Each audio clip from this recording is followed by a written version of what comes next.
Oi pessoal, tudo bem? Aqui é o professor Júlio. Eu espero que vocês, a família de vocês e aqueles que vocês gostam estejam todos bem. Que vocês estejam lembrando de lavar as mãos com água e sabão, fazendo o uso do álcool em gel, estejam em casa se cuidando.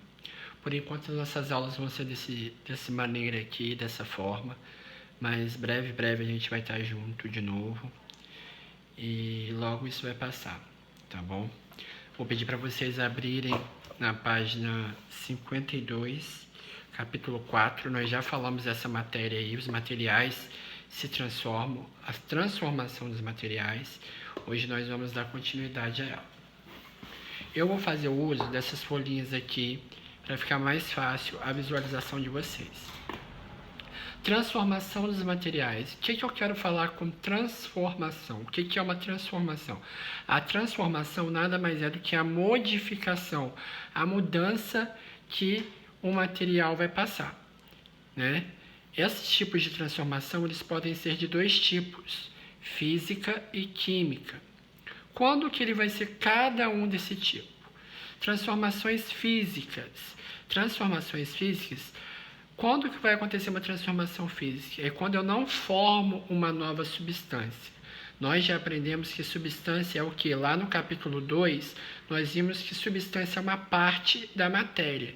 E vimos que matéria é tudo aquilo que ocupa massa e um lugar no espaço. Tudo que ocupa algum lugar no espaço é denominado matéria. Então, a substância é o que vai ter uma parte de uma matéria. Então, a transformação física é o quê? Aquilo que não vai alterar, não vai formar uma nova substância. Não altera a constituição da matéria, ou seja, sempre vai ter a mesma constituição. O que vai formar a tal substância sempre vai ser a mesma matéria, tá?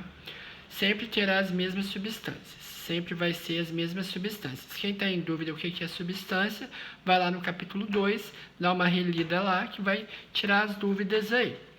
Um exemplo de transformação física. Como que eu vou ter um exemplo de transformação física?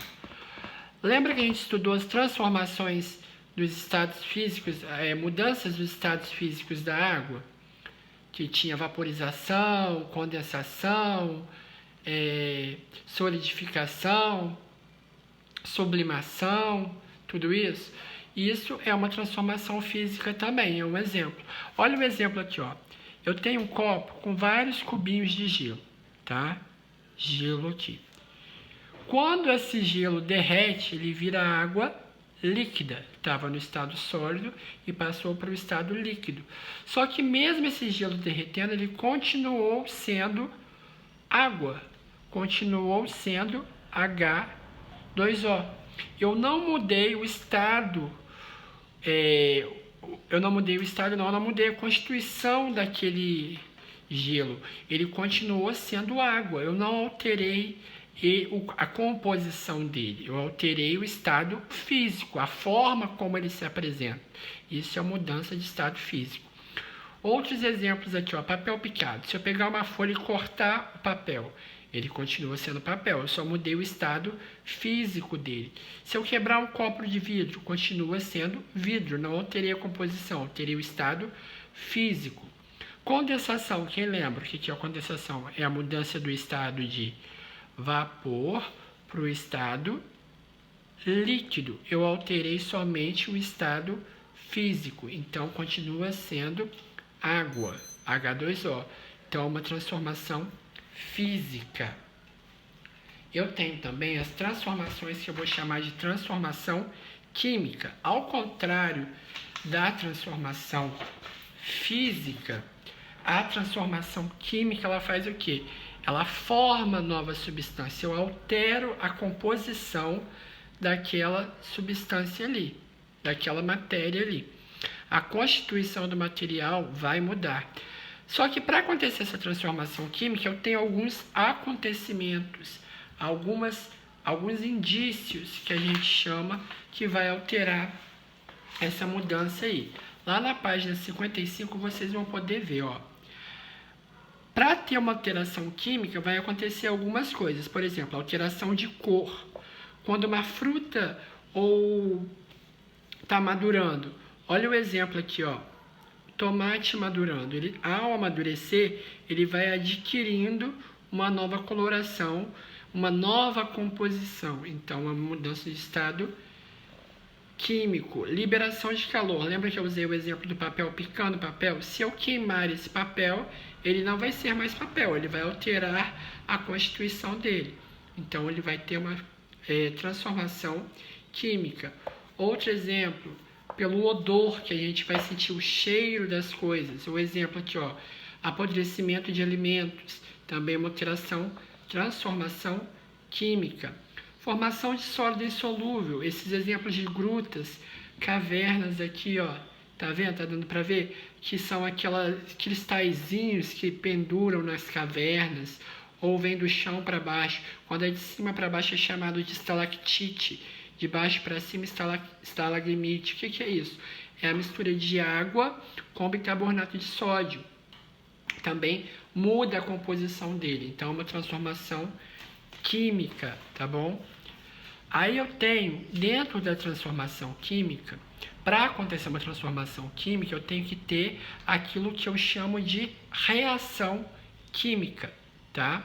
A reação química está lá na página 54, quem quiser acompanhar no livro. Para que aconteça a reação química, eu tenho que ter reagentes, que são substâncias que vão interagir entre eles para poder gerar uma nova substância.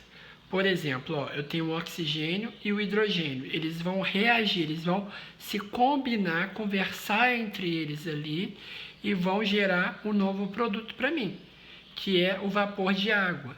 Então, quando eu tenho duas substâncias que elas conversam entre elas, eu vou chamar de reagentes. E o que ela vai gerar futuramente eu chamo de produto, tá? Um exemplo que a gente conhece aqui é a combustão. O ato de queimar, as queimadas, o fogo, o que faz o carro andar, por exemplo, é a combustão. O ato de queima, tá? Aqui tem um exemplo da combustão aqui, ó. Para que ocorra a combustão, fiz o desenho aqui só para lembrar o que é fogo, queima, tá? Eu tenho que ter dois reagentes, o combustível e o comburente. Exemplos de combustíveis, gás de cozinha e os combustíveis aí de carro que a gente já conhece, gasolina, etanol, diesel e o gás oxigênio como comburente. O mais conhecido como comburente vai ser sempre o gás oxigênio, tá? O que pode causar nessa combustão aí? Só traz benefícios, que até agora aqui a gente viu que ela traz muito benefícios essa combustão. Faz os nossos automóveis, carro, ônibus andar, ajuda em fábricas, os combustíveis ajudam em fábricas, indústrias e assim por diante. Mas eles têm também problemas que podem ser negativos, como a poluição, libera muita fumaça tóxica, tá? Libera muita fumaça tóxica aí que pode alterar a temperatura do planeta, junto com as queimadas. As queimadas também alteram essa temperatura do planeta, aumentando o que a gente vai levar, o que a gente chama de aquecimento global, que será tema de próximas aulas futuras nossas aí, tá bom? Então a gente tem que entender o quê? Que a transformação desses materiais, elas podem ser de duas formas, física e química. Quando que ela vai ser física? Quando altera somente fisicamente, altera só fisicamente a matéria, não muda o que ela é, muda só o estado físico. Exemplo, papel picado, mudança do estado físico da água. Transformações químicas, o que a transformação química vai fazer? Forma uma nova substância. A constituição do material vai mudar, tá bom? E vamos lembrar também dos indícios. O que é isso? Acontecimentos que podem mostrar que estão acontecendo uma transformação química aí. Temos que lembrar que para acontecer uma reação química tem que ter interação de reagentes e geração de um produto, tá bom? E vamos lembrar que na reação de combustão, para haver combustão, sempre tem que ter um combustível e um comburente, tá ok? Por enquanto é isso aí.